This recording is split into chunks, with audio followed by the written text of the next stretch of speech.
പ്രേക്ഷകനൊപ്പം ചേരുന്നുണ്ട്. മുരളി, എന്താണ് ബജറ്റിനെ കുറിച്ച് അഭിപ്രായം? ബഡ്ജറ്റിനെ കുറിച്ച് നല്ല അഭിപ്രായം, എല്ലാവിധ ആശംസകളും നേരുന്നു. പിന്നെ ഇത് എല്ലാം നടന്നു കാണാനായിട്ടാണ് നമ്മളെല്ലാം ആഗ്രഹിക്കുന്നത്. ഇത്രയും നാളും ഇങ്ങനെയുള്ളൊരു പ്രോഗ്രസ്സും ഒന്നും നമ്മൾ കണ്ടിട്ടില്ല. വളരെ എക്സൈറ്റോട് കൂടി നമ്മളിത് വീക്ഷിക്കുകയാണ്. ഇതെങ്ങനെ. പിന്നെ എനിക്ക് പ്രധാനമായിട്ട് ഒന്ന് രണ്ട് ചോദ്യം ഞാൻ ചോദിച്ചോട്ടെ. ഞാൻ കരിക്കുവൻ നിവാസിയാണ്, ട്രിവാൻഡ്രം കരിക്കുവൻ നിവാസി. അപ്പൊ ഇവിടെ ഈ പാർവതി പുത്തനാറ് വികസനം ഇതിന്റെ കൂടെ ഉണ്ടോ? ഇതൊക്കെ എത്ര കാലം എടുക്കും എന്നുള്ള ഒക്കെ ഒന്ന് അറിഞ്ഞാൽ കൊള്ളാം. പിന്നെ തെരുവുനായ ശല്യം ഒക്കെ ഇവിടെ കുറച്ചൊക്കെ ഉണ്ട്, അതുകൊണ്ടാണ് ചോദിക്കുന്നത്. അത് ശ്രീ മുരളി, ഈ പാർവതി പുത്തനാർ അതിനെക്കുറിച്ചൊക്കെ മേയർ അധികാരമേറ്റതിന് തൊട്ടു പിന്നാലെ ഒരു സന്ദർശനം നടത്തുകയും കൃത്യമായൊരു പദ്ധതി ഉണ്ടാകുമെന്ന് പറയുകയും ചെയ്തിരുന്നു. ഇനി തെരുവുനായയെക്കുറിച്ചാണെങ്കിൽ തെരുവുനായ നിയന്ത്രണത്തിന് ഒരു ഷെൽട്ടർ തെരുവുനായ്ക്കൾക്കായി 3 കോടി വകയിരുത്തിയിട്ടുണ്ട്. പുതിയ ABC സെന്ററിന് 3 കോടി വകയിരുത്തിയിട്ടുണ്ട്. അപ്പോൾ ഇതൊക്കെ വളരെ കാര്യമായി നഗരസഭാ ഭരണം പരിഗണിക്കുന്നുണ്ട് എന്നതിന് തെളിവാണ് ഇതിലെ ഓരോ പ്രഖ്യാപനങ്ങളും. വളരെ നന്ദി വിളിച്ചതിന് മുരളി തിരുവനന്തപുരത്ത് നിന്ന്. ഇപ്പോൾ വീണ്ടും നന്ദുവിലേക്ക്. നന്ദു, ഈ അനന്തപുരി തൊഴിൽ കേന്ദ്രം വഴി 18 വയസ്സ് കഴിഞ്ഞ് എല്ലാവർക്കും തൊഴിൽ ഉറപ്പാക്കാൻ 5 കോടിയുടെ പദ്ധതി, അത് അത്ര ചെറിയ കാര്യമല്ല. അങ്ങനെ അപ്പോൾ യുവാക്കൾക്കും സ്ത്രീകൾക്കുമായി നൈപുണ്യ വികസനത്തിന് 10 ലക്ഷം. അപ്പോൾ നോക്കൂ, ഈ യുവാക്കൾ നമ്മുടെ സമൂഹത്തിൻ്റെ സാമൂഹിക ശക്തിയുടെ അടിത്തറയാണ് യുവത എന്ന് പറയുന്നത്. അപ്പോൾ അവർക്കായി കൃത്യമായി പദ്ധതി പ്രഖ്യാപിക്കുകയാണ്. നോക്കൂ, അവരെ വെറുതെ എന്തെങ്കിലും പറഞ്ഞു പോവുകയല്ല, ഒരു പദ്ധതി പറയുന്നു. അതിൽ 18 വയസ്സ് കഴിഞ്ഞ് എല്ലാവർക്കും തൊഴിലുറപ്പാക്കാനുള്ള ഒരു ശ്രമമാണ്. അതിന് 5 കോടി മാറ്റിവെക്കുകയാണ്. അപ്പോൾ കൃത്യമായൊരു പ്ലാനിങ് ഉണ്ട് എന്നതിൻ്റെ മറ്റൊരു ഉദാഹരണമായി അത് മാറുന്നു. തീർച്ചയായിട്ടും അതാണ് ഞാൻ പറഞ്ഞത്, ഈ ബഡ്ജറ്റിൻ്റെ ഏറ്റവും വലിയ മെറിറ്റ് എന്ന് പറയുന്നത് സർവ്വസ്പർശിയായിട്ടുള്ളൊരു ബഡ്ജറ്റാണ് എന്നുള്ളതാണ്. അതായത് തിരുവനന്തപുരം കോർപ്പറേഷൻ്റെ ഏതൊക്കെ മേഖലകളിൽ അവർക്ക് അധികാരപരമായി അല്ലെങ്കിൽ അവരുടെ സാമൂഹ്യപരമായ ഇടപെടലുകൾ വേണമോ അവിടെയെല്ലാം കൃത്യമായി ടച്ച് ചെയ്യാൻ, കൃത്യമായി അതിനെ പരിഗണിക്കാൻ, അതിനെ പരിപോഷിപ്പിക്കാൻ വേണ്ടിയിട്ടുള്ള ഇടപെടൽ ഈ ബഡ്ജറ്റിൽ ഉണ്ടായിട്ടുണ്ട്. അത് നമ്മൾ ഇപ്പോൾ നേരത്തെ കരിക്കകത്ത് നിന്ന് സംസാരിച്ച ആളുടെ ആ വിഷയം പറഞ്ഞ് ഞാൻ തുടങ്ങാം. ഇപ്പോൾ സീവേജ് എക്സ്റ്റൻഷന് വേണ്ടി 10 കോടി രൂപ അനുവദിച്ചിരിക്കുകയാണ്. എന്തുകൊണ്ടാണ് ആ 10 കോടി രൂപ അനുവദിച്ചതെന്ന് മേയർ തന്നെ നേരിട്ട് പാർവതി പുത്തനാർ സന്ദർശനത്തിന് ശേഷം പറഞ്ഞു. കാരണം ആദ്യം അവർക്കൊരു അവസരം കൊടുക്കണം. അവർക്ക് 2 സെൻറ്റിലും 1 സെൻറ്റിലും 3 സെൻറ്റിലും ഒക്കെ വീടുള്ളവർക്ക് ഇത്തരം പ്രവർത്തനങ്ങൾ നടത്തുന്ന അല്ലെങ്കിൽ അവർ ഈ ഓടയിലേക്കൊക്കെ ഒഴുക്കുന്നു എന്ന് പറഞ്ഞ് നമ്മൾ അവരെ തടസ്സപ്പെടുത്തുന്നതിന് മുൻപ് അവർക്ക് അതിൽ നിന്ന് മാറാൻ വേണ്ടിയിട്ടുള്ളൊരു അവസരം ആദ്യം ഒരു ഗവൺമെൻറ് എന്നുള്ള നിലയിൽ, ഒരു സർക്കാർ സംവിധാനം എന്നുള്ള നിലയിൽ നമ്മൾ ചെയ്തു കൊടുക്കണം. അതിനുശേഷവും അവർ നിയമപരമായിട്ടുള്ള ആ മുന്നറിയിപ്പുകൾ ലംഘിച്ചുകൊണ്ട് കാര്യങ്ങൾ ചെയ്യുന്നുണ്ടെങ്കിൽ അപ്പോൾ സ്വാഭാവികമായിട്ടും അവിടെ നമ്മൾ അവർക്ക് ചെയ്തു കൊടുക്കേണ്ട കാര്യങ്ങൾ ചെയ്തതിന് ശേഷം അവരെ തിരുത്തുക എന്നുള്ള മാതൃകാപരമായിട്ടുള്ള നിലപാട് അവിടെ എടുത്തിട്ടുണ്ട്. അതിന് ഈ ബഡ്ജറ്റിൽ തന്നെ 10 കോടി രൂപ അനുവദിച്ചിട്ടുണ്ട് എന്നുള്ളത് തന്നെ വളരെ പ്രശംസനീയമായിട്ടുള്ള കാര്യമാണ്. അതുപോലെ നിങ്ങൾ നോക്കും, 7 രൂപയായിരുന്ന രാവിലത്തെ ഭക്ഷണത്തിന് വേണ്ടിയിട്ടുള്ള എല്ലാ സ്കൂളുകളിലെയും കുട്ടികൾക്കുള്ള പ്രഭാത ഭക്ഷണത്തിന് 7 രൂപയായിരുന്നതിനെ ഈ ബഡ്ജറ്റ് വരുമ്പോൾ 10 രൂപയായിട്ട് ഉയർത്തുന്നു. അതിനുശേഷം ഭിന്നശേഷിക്കാരായിട്ടുള്ള കുട്ടികൾക്ക് വേണ്ടിയിട്ടുള്ള വീൽ ചെയർ നൽകുന്നു. അതുപോലെ അംഗനവാടികളെല്ലാം സ്മാർട്ട് അംഗനവാടികളാക്കാൻ വേണ്ടിയിട്ട് തുക അനുവദിക്കുന്നു. അതിനുശേഷം ഭിന്നശേഷിക്കാരായിട്ടുള്ള കുട്ടികളുടെ മാനസികോല്ലാസത്തിന്, ഓട്ടിസം ബാധിച്ചിട്ടുള്ള കുട്ടികളുടെ മാനസികോല്ലാസത്തിന് വേണ്ടിയിട്ടുള്ള ഒരു പദ്ധതി റെയിൻബോ എന്നാണ് ആ പദ്ധതിയുടെ പേരെന്നാണ് ഞാൻ ഓർക്കുന്നത്. റെയിൻബോ എന്ന് പറയുന്ന പദ്ധതി പ്രഖ്യാപിക്കുന്നു. അതുപോലെ തന്നെ ആ സ്കൂളുകളിലെല്ലാം ആംബുലൻസ് സൗകര്യം ഒരുക്കുന്നതിന് വേണ്ടിയിട്ടുള്ള പരിശ്രമം നടത്തുന്നു. അത് CSIR ഫണ്ട് ഉപയോഗിച്ചുകൊണ്ട് നടത്തുമെന്നാണ് ഞാൻ അവരുടെ ആ ബഡ്ജറ്റ് പ്രസംഗത്തിൽ നിന്ന് മനസ്സിലാക്കുന്നത്. ഇങ്ങനെ തുടങ്ങി ഓരോ ചെറിയ കാര്യങ്ങൾ, വളരെ മൈന്യൂട്ടായിട്ടുള്ള കാര്യങ്ങൾ തുടങ്ങി ഇപ്പോൾ SC/ST വിഭാഗത്തിൽപ്പെട്ട വിദ്യാർത്ഥികൾക്ക് സൈക്കിൾ കൊടുക്കുന്ന പദ്ധതി ഈ ബഡ്ജറ്റിൽ പ്രഖ്യാപിച്ചിട്ടുണ്ട്. അങ്ങനെ ഏറ്റവും ചെറിയ കാര്യം മുതൽ ഏറ്റവും അടിയന്തര പ്രാധാന്യത്തോടു കൂടി ശ്രദ്ധിക്കേണ്ട വിഷയങ്ങളിലടക്കം കൃത്യമായിട്ടുള്ളൊരു ഹോംവർക്ക് നടത്തി, കൃത്യമായൊരു പഠനം നടത്തി, ആ വിഷയത്തിൽ കൃത്യമായി ഇടപെടാൻ കഴിയുന്ന ആളുകളുമായി ഒരു ചർച്ച നടത്തിക്കൊണ്ട് വളരെ കൃത്യമായി, വളരെ പ്ലാൻഡായി, വളരെ ഓപ്പറേഷണലായി നടത്തിയിട്ടുള്ള അല്ലെങ്കിൽ അവതരിപ്പിച്ചിട്ടുള്ള ഒരു ബഡ്ജറ്റാണ്. നമ്മളൊക്കെ പറയില്ലേ, തലനാഴിയുടെ കീറി പരിശോധിച്ചതിന് ശേഷം ഒരു നിലപാടെടുക്കുക എന്ന്. അതുപോലെ തിരുവനന്തപുരത്തെ എല്ലാ മേഖലകളെയും ചേർത്ത് പിടിക്കുന്നു. ഒരു പ്രേക്ഷക ഒപ്പം ചേരുന്നുണ്ട്. ഒരു നിലപാടെടുത്തുകൊണ്ടാണ് ഞങ്ങൾ മുന്നോട്ട് പോകുന്നത്. ആറ്റിങ്ങൽ നിന്ന് ഇന്ദിര എന്ന പ്രേക്ഷക ഒപ്പം ചേരുന്നുണ്ട്. ഇന്ദിര, ബജറ്റ് കേട്ടായിരുന്നോ? എന്താണ് പറയാനുള്ളത്? ബജറ്റ് അവതരിപ്പിച്ച ബജറ്റ് നല്ല ഇഷ്ടപ്പെട്ടു. ഇതേപോലെ നല്ല കാര്യങ്ങൾ ചെയ്തുകൊണ്ട് വരണമെന്നുള്ള അഭിപ്രായമാണ് എനിക്കുള്ളത്. എല്ലാ കാര്യവും നല്ലതിന് ഇനി നമുക്ക് നമ്മളെ ഈ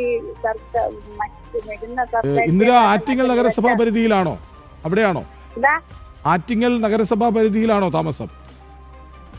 തന്നെ ആറ്റിങ്ങൽ നഗരസഭ തന്നെ. എന്ന് വെച്ചാൽ ആറ്റിങ്ങലിൽ നിന്ന് പിന്നെ കിളിമാനൂർ റോഡാണ് വരാനുള്ളത്. ശരി, അപ്പോൾ ബജറ്റ് നന്നായി ഇഷ്ടപ്പെട്ടു. ശരി, നന്ദി വിളിച്ചതിന്. ആറ്റിങ്ങൽ നിന്ന് ഇന്ദിര എന്ന പ്രേക്ഷകയാണ് വിളിച്ചത്. നോക്കൂ നന്ദു, ഈ വി വി രാജേഷ് മേയറായി ചുമതലയേറ്റത് മുതൽ പറയുന്ന ഒരു കാര്യമുണ്ട്. തിരുവനന്തപുരത്ത് സ്പിരിച്വൽ ടൂറിസം, ആത്മീയ ടൂറിസം എന്നത് അതിന്ന് നടപ്പിലാക്കുമെന്ന പ്രഖ്യാപനം വരികയാണ്. അതായത് പത്മനാഭസ്വാമി ക്ഷേത്രം, വെട്ടുകാട് പള്ളി, ഭീമാപ്പള്ളി. അപ്പോൾ ഒരു എല്ലാവരെയും, ഇനിയും ഞാൻ ആ വാക്ക് ആവർത്തിക്കണോ, എല്ലാവരെയും ചേർത്ത് പിടിക്കുന്നുവെന്ന് ബോധ്യപ്പെടുത്താൻ ഇനി വാക്ക് ഉപയോഗിക്കണം. അല്ല, ഇതിനകത്ത് നോക്കൂ, ബി ജെ പിയുടെ കഴിഞ്ഞ 11 വർഷത്തെ നരേന്ദ്രമോദിജിയുടെ ഭരണം തൊട്ട് ബി ജെ പിയുടെ മാനസികാവസ്ഥ ഇവിടെ പാണന്മാരെ ഉപയോഗിച്ച് പാടി നടക്കുന്ന രീതിയിലുള്ള ചില കൂലിയെഴുത്തു പാട്ടുകളല്ല എന്നുള്ളത് കൃത്യമായി കേരളത്തിലും നമ്മൾ അടിവരയിട്ട് കാണിച്ചു കൊടുക്കാൻ തീരുമാനിച്ചിരിക്കുകയാണ്. കേരളത്തിനകത്ത് സ്പിരിച്വൽ ടൂറിസത്തെക്കുറിച്ച് ഞങ്ങൾ പറഞ്ഞപ്പോഴെല്ലാം ഇവരെല്ലാം പ്രതീക്ഷിച്ചത് മറ്റു പലതുമാണ്. പക്ഷേ ഞങ്ങളെ സംബന്ധിച്ചിടത്തോളം കൃത്യമായി എല്ലാവർക്കും ഒപ്പം എല്ലാവർക്കും വികസനം എന്ന നിലപാടാണ് ബി ജെ പിയുടെ അടിസ്ഥാന നിലപാട്. ആ നിലപാട് ഉയർത്തിപ്പിടിച്ചുകൊണ്ട് തന്നെയായിരിക്കും തിരുവനന്തപുരം കോർപ്പറേഷനിൽ ഞങ്ങൾ മുന്നോട്ട് പോവുക എന്നുള്ളത് ഞങ്ങൾ കൃത്യമായി ജനങ്ങളുടെ മുൻപാകെ പറഞ്ഞിട്ടുണ്ട്. ഇനി ഒരു കാര്യം കൂടി ഞാൻ താങ്കളോട് ഇതിനോട് ചേർത്ത് വെച്ച് തന്നെ പറയാം. കഴിഞ്ഞ കോർപ്പറേഷൻ കാലയളവിൽ ഞങ്ങൾക്ക് 35 കൗൺസിലർമാരുണ്ടായിരുന്ന സമയത്ത് ഞങ്ങളുടെ പല വാർഡ് കൗൺസിലർമാരും അനുഭവിച്ചിരുന്ന വിഷയങ്ങളുണ്ട്. നിങ്ങളൊക്കെ തന്നെ പലപ്പോഴായി റിപ്പോർട്ട് ചെയ്തിട്ടുള്ളതാണ്. അതായത് മേയറുടെ പാർട്ടിക്കാർക്കല്ലാത്തവർക്ക് ഫണ്ട് അനുവദിക്കാതിരിക്കുക, അവരുടെ വാർഡുകളിലേക്ക് വികസനം വരാതിരിക്കുക. ഇത്തവണ ഈ പറയുന്ന നഗരസഭയുടെ ഒരു ഡയാലിസിസ് സെൻറ്റർ അത് അനുവദിച്ചിരിക്കുന്നത് പേട്ട വാർഡിലാണ്. പേട്ട വാർഡിൻ്റെ സ്പെഷ്യാലിറ്റി എന്താണെന്ന് ഞാൻ പറയാതെ തന്നെ താങ്കൾക്കറിയാം. കാരണം LDFിൻ്റെ പാർലമെന്ററി പാർട്ടി നേതാവായിട്ടുള്ള ശ്രീ SP ദീപകിൻ്റെ, അവിടുത്തെ പ്രതിപക്ഷ നേതാവ് SP ദീപകിൻ്റെ വാർഡാണ്. അതെ, അത് അദ്ദേഹത്തിന്റെ വാർഡാണ്. അപ്പോൾ അവിടെയും രാഷ്ട്രീയമായ വിഭിന്ന സ്വരങ്ങളല്ല, മറിച്ച് 101 വാർഡിനെയും ഒരുപോലെ കണ്ണിലെ കൃഷ്ണമണിയായി തന്നെ സംരക്ഷിച്ചു പിടിച്ചുകൊണ്ട് മുന്നോട്ട് പോകുന്ന ഒരു രാഷ്ട്രീയം, ആ രാഷ്ട്രീയം നരേന്ദ്രമോദി ഭാരതത്തിൽ കാട്ടിത്തന്നെങ്കിൽ അതേ പതിപ്പ് തിരുവനന്തപുരത്ത് കാട്ടാൻ ഞങ്ങൾക്ക് സാധിക്കുന്നു. അതുപോലെ തിരുവനന്തപുരത്തെ ജനങ്ങൾക്കൊപ്പം തന്നെ ഇന്ന് ഞാനിപ്പോൾ ഇവിടെ ഈ ചർച്ച കേട്ടുകൊണ്ടിരിക്കുമ്പോൾ, നിങ്ങളുടെ ജനശബ്ദം എന്ന് പറയുന്ന പരിപാടി കാണുമ്പോൾ പല ആളുകളും സംസാരിക്കുമ്പോൾ എനിക്ക് തോന്നിയൊരു കാര്യം, അവർക്ക് ഇവിടെ ഇനി താമസിക്കാൻ ഒരു അവസരം കിട്ടണമേ എന്നുള്ളൊരു ആഗ്രഹത്തോടു കൂടി, പണ്ടൊക്കെ നമ്മൾ പറയില്ല ഇവിടെ നിന്ന് അമേരിക്കയിൽ എങ്ങനെയെങ്കിലും പോയി കഴിഞ്ഞാൽ അവിടുത്തെ ഒരു അടിസ്ഥാന വികസനവും അവിടുത്തെ ഒരു വികസന സംവിധാനങ്ങളെയും കുറിച്ചൊക്കെ കേൾക്കുമ്പോൾ ഒന്ന് അമേരിക്കയിൽ പോയാൽ മതിയായിരുന്നു എന്ന് ചിന്തിച്ചിരുന്ന യുവാക്കളിൽ നിന്ന് ഇനി കേരളത്തിലുള്ളവരെല്ലാം ഒന്ന് തിരുവനന്തപുരത്ത് നഗരസഭയിലേക്ക് വന്നാൽ അവിടെ ഇനി നമുക്കിതെല്ലാം കാണാൻ സാധിക്കുമെന്നുള്ള വലിയ പ്രത്യാശയോടുകൂടിയാണ്, വലിയ പ്രതീക്ഷയോടുകൂടിയാണ് കേരളത്തിലെ BJPയെയും BJPക്ക് ഭരണം ലഭിച്ചിട്ടുള്ള ഒരു കോർപ്പറേഷനകത്ത് BJP നടത്തുന്ന വികസന പ്രവർത്തനങ്ങൾ പറഞ്ഞതുപോലെ ചെയ്യാൻ കാണിക്കുന്ന ആർജവം, എടുത്ത നിലപാടിൽ വിട്ടുവീഴ്ചയില്ലാതെ മുന്നോട്ട് പോകുന്ന രാഷ്ട്രീയ സമീപനം, ഇതൊക്കെ കേരളത്തിലെ ജനങ്ങൾക്കിടയിൽ ഞങ്ങൾക്ക് വലിയ രീതിയിലുള്ള മതിപ്പുണ്ടാക്കിയിട്ടുണ്ട് എന്നാണ് ഞങ്ങളെ ഭാരതീയ ജനതാ പാർട്ടിയുടെ ഒരു പ്രവർത്തകൻ എന്നുള്ള നിലയിൽ ഞങ്ങൾ വിശ്വസിക്കുന്നത്. എന്തോ ഒറ്റ കാര്യം കൂടി, അതായത് നോക്കൂ, ഇപ്പോൾ ഈ സെൻട്രൽ ഗവൺമെൻറ് അതിൻ്റെ ഏറ്റവും വലിയ നേട്ടം എന്തെന്ന് ചോദിച്ചാൽ വ്യക്തിപരമായി ഞാൻ പറയും റോഡുകൾ, പാലങ്ങൾ. അതെത്ര കൃത്യമായി, എത്ര കരുതലോടെ, എത്ര ഭംഗിയായി അത് നടപ്പിലാക്കുന്നു എന്നത് വലിയൊരു പ്ലസ് പോയിൻ്റാണ്. അതിന് നമ്മൾ നിതിൻ ഗഡ്കരി നമുക്കൊരു മാതൃകയാണ്, അശ്വിനി വൈഷ്ണവ് നമുക്കൊരു മാതൃകയാണ്, അതൊക്കെ ഉണ്ടല്ലോ. അപ്പോൾ BJPയുടെ ഒരു സ്ട്രാറ്റജിയാണത്. ജനങ്ങൾക്ക് കൃത്യമായി സുഗമമായ യാത്ര ഉണ്ടാകണം. അത് പാളങ്ങളിലൂടെയെങ്കിലും അങ്ങനെ, റോഡിലൂടെയെങ്കിലും അങ്ങനെ. നോക്കൂ, ഇവിടെ നഗരത്തിലെ വിവിധ വാർഡുകളെ ബന്ധിപ്പിക്കുന്ന ഉന്നത നിലവാരത്തിലുള്ള മാതൃകാ റോഡുകൾ അതിനുവേണ്ടി 10 കോടി മാറ്റിവെക്കുകയാണ്. അപ്പോൾ ഒരു വലിയ പതിപ്പിന്റെ ചെറിയ പതിപ്പ് അത് നടപ്പിലാക്കണമെന്ന ലക്ഷ്യത്തോടെ തന്നെയാണ്, അല്ലേ? അല്ല, അതിനകത്ത് നമ്മൾ മനസ്സിലാക്കേണ്ട ചില കാര്യങ്ങൾ ഇതിനകത്തുണ്ട്. അതായത് ഇന്നലെ തന്നെ ഞാൻ ഓർക്കുന്നത് ഇന്നലെയാണെന്നാണ്, അതായത് ഇന്ന് രാവിലെ ഈ ആമുഖ പ്രസംഗം നടത്തുന്ന സമയത്ത് മേയർ പറഞ്ഞൊരു വാക്കുണ്ട്. അതായത് 2026 മാർച്ചിൽ ആരംഭിച്ച് 2027 മാർച്ച് വരെയാണ് ഒരു പദ്ധതി, ഒരു ബഡ്ജറ്റ് കാലയളവ്. ഈ കാലയളവിൽ ഈ പല പദ്ധതികളും നമ്മൾ മുന്നോട്ട് വയ്ക്കും. ഇതിൻ്റെയൊക്കെ ടെൻഡർ പല കോൺട്രാക്ടർമാരും പിടിച്ചു കൊണ്ടുപോകും. അതിനുശേഷം മാർച്ച് മാസം വരെ ഇതിൻ്റെ ഗുണഫലം കിട്ടാതിരിക്കാൻ വേണ്ടിയിട്ട് ചില ഉദ്യോഗസ്ഥന്മാരുടെയും അതുപോലെ തന്നെ ചില കോൺട്രാക്ടർമാരും ഇടപെട്ടുകൊണ്ട് വലിയ രീതിയിലുള്ള പരിശ്രമം നടത്തും. അവസാനം മാർച്ച് ആവുമ്പോൾ ഏറ്റവും അവസാനത്തെ സമയത്ത് കൊണ്ടുവന്ന് ഓട്ടിച്ചിട്ട് കോൺക്രീറ്റും അതുപോലെ തന്നെ ഓട്ടിച്ചിട്ട് ഈ പറയുന്ന ടാറിങ്ങും നടത്തി ഒരു ക്വാളിറ്റി ചെക്കും ഇല്ലാതെ ഈ നഗരസഭയുടെ പണം വെറുതെ കായലിൽ കായം കലക്കും എന്നൊക്കെ പറയുന്നത് പോലെ കായം കലക്കുന്നത് പോലെ കലക്കി ജനങ്ങളുടെ നികുതി പണത്തെ വേസ്റ്റ് ചെയ്ത് കളയുന്ന ഒരു രാഷ്ട്രീയമുണ്ട്, അല്ലെങ്കിൽ ഒരു പ്രവർത്തനമുണ്ട്. ഇപ്പോൾ കഴിഞ്ഞ ദിവസം ആറ്റുകാൽ പൊങ്കാലയുമായി ബന്ധപ്പെട്ട് താങ്കളെ എനിക്കൊന്ന് ജനൻ TV ഉൾപ്പെടെയുള്ള എല്ലാ ചാനലുകളും റിപ്പോർട്ട് ചെയ്ത കാര്യമാണ്. മേയർ കൃത്യമായി പറഞ്ഞു, ഒരു മാസം മുൻപെങ്കിലും മിനിമം 15 ദിവസം മുൻപെങ്കിലും ഈ പറയുന്ന റോഡുകളുടെ ടാറിംഗ് പണി പൂർത്തിയായിരിക്കണം. അങ്ങനെ ടാറിംഗ് പണി പൂർത്തിയായിട്ടില്ലെങ്കിൽ കൃത്യമായി ഞങ്ങൾ നിലപാടെടുക്കും, കൃത്യമായി ഞങ്ങൾ നടപടിയെടുക്കും. എന്തുകൊണ്ടാണ് ഇപ്പോൾ നിങ്ങൾ നോക്കൂ, ആറ്റുകാൽ പരിസരത്തോ അല്ലെങ്കിൽ ആറ്റുകാലിലെ ഈ പറയുന്ന ആറ്റുകാൽ പൊങ്കാലയോടനുബന്ധിച്ചിട്ടുള്ള ഉത്സവ മേഖലയിൽ എവിടെയെങ്കിലും ഇത്തരത്തിലുള്ള ടാറിംഗ് പ്രവർത്തനം നടക്കുന്നതായിട്ട് നിങ്ങൾക്ക് കാണാൻ സാധിക്കുമോ? ഇല്ല. മുഴുവൻ പ്രവർത്തനവും അവസാനിപ്പിച്ചു. മുഴുവൻ പ്രവർത്തനവും കൃത്യമായി പറഞ്ഞ സമയത്ത് കൃത്യമായി ചെയ്തു. അതിനുശേഷം മേയറുടെ നേതൃത്വത്തിലുള്ള ഒരു സംഘം അവിടെ വന്ന് അത് ഇൻസ്പെക്ട് ചെയ്തു. അതിനുശേഷം കൃത്യമായി അത് ക്വാളിറ്റി ചെക്കിന് അയച്ചു. അപ്പോൾ നമുക്ക് സാധിക്കും, നമുക്ക് കഴിവുണ്ട്, നമുക്കിതെല്ലാം സാധിക്കും. നേരത്തെ താങ്കൾ പറഞ്ഞതുപോലെ ഇന്ന് ഇന്ത്യയിൽ അത്തരത്തിലുള്ള മികച്ച റോഡുകളും മികച്ച പാലങ്ങളും ഒരിക്കലും യാഥാർത്ഥ്യമാവില്ല എന്ന് പറഞ്ഞ സ്ഥലങ്ങളിൽ യാഥാർത്ഥ്യമായ റെയിൽവേ റൂട്ടുകളും ഏറ്റവും ഉയരമുള്ള പാലത്തിലൂടെ ഇന്ത്യൻ റെയിൽവേ കുതിച്ചു പായുന്നുണ്ടെങ്കിൽ, ഇച്ഛാശക്തിയുള്ള ഒരു ഭരണ സംവിധാനം ഉണ്ടെങ്കിൽ ഇതെല്ലാം സാധ്യമാണ് എന്ന് ഭാരതത്തിൽ എങ്ങനെയാണോ നരേന്ദ്രമോദിജി കാണിച്ചു തന്നത്, അതേ മാതൃകയിൽ തിരുവനന്തപുരത്ത് കാണിക്കാൻ കഴിയുന്ന ഇച്ഛാശക്തിയുള്ള ഒരു സംവിധാനമാണ് തിരുവനന്തപുരം കോർപ്പറേഷൻ്റെ ഭരണം കൈയാളുന്നത്. ആ പാർട്ടിയാണ് ഭരണം കൈയാളുന്നത് എന്ന് ഇതിനോടകം ജനങ്ങളെ അവർക്ക് വിശ്വാസത്തിലെത്തിക്കാൻ സാധിക്കുന്ന നിലയിലേക്ക് ഞങ്ങളുടെ പ്രവർത്തനം മികച്ചതായിട്ടുണ്ട് എന്നാണ് ഞാൻ മനസ്സിലാക്കുന്നത്. അതുകൊണ്ട് തന്നെയാണ് നേരത്തെ താങ്കൾ പറഞ്ഞതുപോലെ പല പദ്ധതികളും ഇപ്പോൾ ഈ ബഡ്ജറ്റ് അവതരിപ്പിച്ച് ഏതാനും മണിക്കൂറുകൾ കഴിയുമ്പോൾ പല പദ്ധതികളെക്കുറിച്ചും ജനങ്ങൾ സംസാരിക്കുന്നുണ്ട് എങ്കിൽ വളരെയേറെ പ്രതീക്ഷയോടുകൂടി ഈ കാലഘട്ടത്തിൽ കഴിഞ്ഞ 10-40 വർഷം നിങ്ങളെല്ലാം മാധ്യമപ്രവർത്തനം ചെയ്തവരാണ്, അതിനെക്കുറിച്ചൊക്കെ അറിവുള്ളവരാണ്. ഈ 10-30-40 വർഷത്തിനിടയിൽ എന്നെങ്കിലും ഇത്തരത്തിലുള്ള ഒരു തിരുവനന്തപുരം നഗരസഭയുടെ ബഡ്ജറ്റിനെ കുറിച്ച് നിങ്ങൾ ചോദിച്ചാൽ ഇത്തരത്തിൽ പോയിന്റ് ബൈ പോയിന്റായി ഓരോ പദ്ധതികൾ പറയുന്ന സാഹചര്യം ഉണ്ടായിട്ടുണ്ടോ എന്ന് നമ്മളൊന്ന് ആത്മപരിശോധന നടത്തിയാൽ മതി. അങ്ങനെ ഉണ്ടായിട്ടില്ലെങ്കിൽ ചർച്ച ചെയ്യപ്പെടുകയാണ്. അത് ഉണ്ടായിട്ടില്ലെങ്കിൽ അതിന്റെ അർത്ഥം എത്രയേറെ പ്രതീക്ഷയോടുകൂടിയാണ് തിരുവനന്തപുരത്തെ നഗരവാസികൾ BJPയിൽ ഉറ്റുനോക്കുന്നത് എന്നുള്ളതാണ് ഈ ബഡ്ജറ്റിന്റെ അവതരണം കഴിയുന്നത്. തിരുവനന്തപുരം നഗരവാസികളല്ല, കേരളത്തിന് അപ്പുറത്തുള്ളവർ, കേരളമാകെ തിരുപ്പൂർ നിന്ന് വിളിച്ചു, ഇതൊക്കെ കണ്ടു ഞങ്ങൾ എന്ന് പറഞ്ഞൊരു മലയാളി വിളിച്ചു.